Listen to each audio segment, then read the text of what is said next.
Blessed Tuesday morning to you. I just wanted to come on here and I wanted to share a word that God encouraged me with this morning.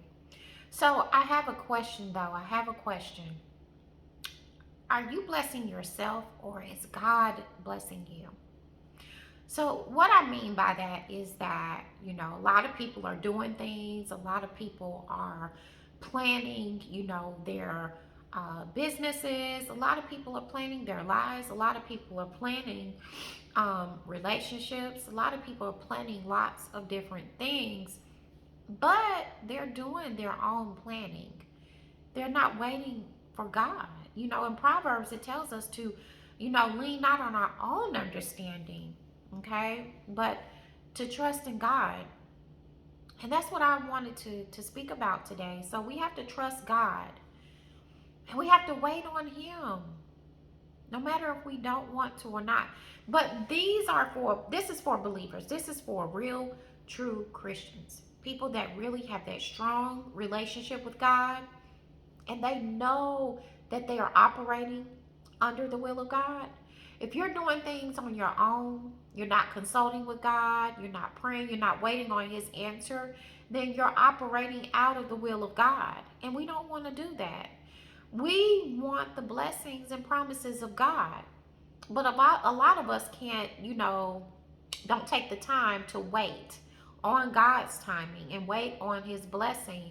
We want to move before God. Before God says go, we go, because we don't listen to Him. We don't talk to Him. We don't pray the way that we need to. A lot of us pray, Lord, thank you for this day, and I pray that you keep me protected and covered and safe through this day. Now, I'm not saying there's anything wrong with that. There is no right or wrong way to pray. However, if you are believing God for something, if you are trusting in Him for something, then, sit down, talk to God. Wait on Him to answer that. He'll give you the answer. It'll be either through His word, confirmation from another believer. And I say confirmation from another believer because a lot of us tend to listen to what non-believers are saying.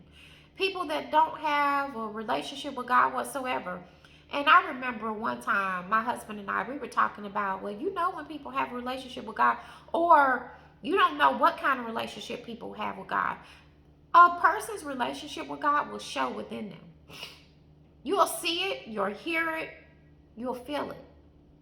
So you do know. You know. You know the kind of relationship that a person has with God. You know whether or not somebody has a relationship with God. So listen for the confirmation that you need and what it is that you're believing God for from a believer, from a Christian, from an authentic Christian, quote unquote, authentic Christian. Because we like to place labels on ourselves and that ain't even us. It sounds good, it looks good, all that stuff. We like to say things because, we think the next person wants to hear it. Or it sounds good to ourselves. That's just like God is good. God is good, but do we know why God is good? See, we're not getting down to the root of things. We're not going in deep enough. You know what I'm saying? When it comes to God and who He is and what we're supposed to do as representation of Christ. We're not doing any of that. We're doing the things that look good, sound good, and feel good. So that's my word for the day. I hope that it encouraged you. But again, ask yourself, are you blessing yourself or are you waiting on the blessing of God? It can be something as simple as buying that plant for your house. You know what I'm saying? It's just that serious. It is, y'all. It's that serious. But it's a lot deeper than what I'm saying, and it may be a lot deeper than what you're understanding as well. So think about that. But be blessed and be humble, and I will be back soon.